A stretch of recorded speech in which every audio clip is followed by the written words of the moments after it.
Hey everybody, so in this video we are going to talk about the MagnaCut decarburizing that happened just a little over a year ago and the conclusion with Peter's heat treating in that situation. Spoiler alert, I threatened to go public with some information that very clearly laid out liability by their own words, and this is why I don't like NDAs. I thought this was a photo and video disclosure, but now the company is standing on this document for me not talking about things that may or may not have happened at that facility or things that may or may not have been overlooked. So I need to be very careful with this video so that I don't get another attorney email from another company here. I think that I'm very much bound up by this NDA style document. So to talk about this, I need to know things that we already knew before the video and things that I can confirm through third parties.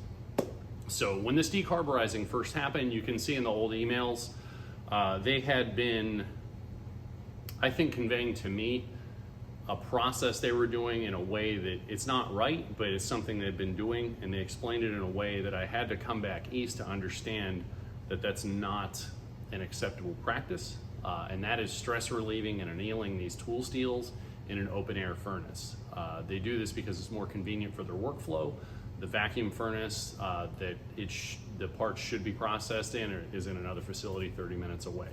So this decarburizing thing happened with the MagnaCut because they had been getting away with doing stress relieving and stuff in this atmospheric furnace. In my opinion, if you're gonna change a process, it's been admitted, I just can't show you. You need to vet the process. And to me, when you have a change in a process and you have quote unquote black shit coming out of parts right after a process change, you change a variable, the outcome change. Stop processing customers' parts. So at the other end of this now, Peter's Heat Treating is saying they did nothing wrong. And when I threatened to release that video, they reminded me of the NDA thing, which should tell you everything you need to know about that.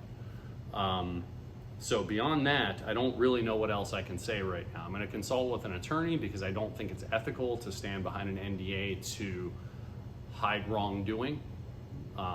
So I'm going to talk to somebody about that and see what I can come up with. But I just want to let you guys know, this wiped about 900 parts. It was 857 parts, I think, in total.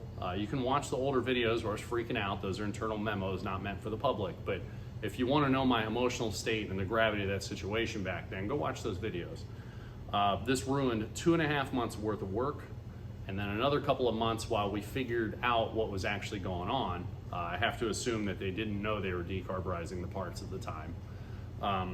So all told, that ran into our move. We lost, I think, about 5.5 months of time in parts we got burned up, reworking those parts, figuring out what this situation and trying to pivot. We also had to absorb a lot of material loss during this situation. So again, when people online say that I got fired by Peter's Heat Treat, I kind of knew this was going to happen. After having wrecked pallets of parts arrive out in Idaho, have stuff lost, damaged, this type of stuff. When I got back here and started interacting with more metallurgists and getting into this, I knew that Peters wasn't going to be the company I was working with. They run too fast and loose up there, and I'm finding I'm more of an aerospace customer, and I need places with good practices and newer equipment, and knowing that we're not wringing the guts out of the equipment every time that we're doing a batch of heat treating. So on the back end of this, I don't know what to do in the face of this. If there's any attorneys out there that want to reach out, feel free. I can give you all the information on it. But I don't think this is right. But also, again, looking through my email chains, I said this in the previous video, I've been treating corporations like people, and I've learned now that I can't do that. These are companies, even if I'm talking to people or representatives of companies, corporations, and that's a different thing I've had to learn. The artist in here, and I've had to learn all this as I've gone, and I've had to learn from mostly bad examples, other companies not doing quite what I want. We've got good companies, it's the best I can get. So now that I'm back here in Pennsylvania, we have a lot of different services and outlets around us. We're finding the people who have the most aligned goals with what we're trying to do here. So I'm going up next week with a batch of K890 here, GSO 4.5s, and we're going to run a test batch, but I'm expecting everything to go really well. They already do blades.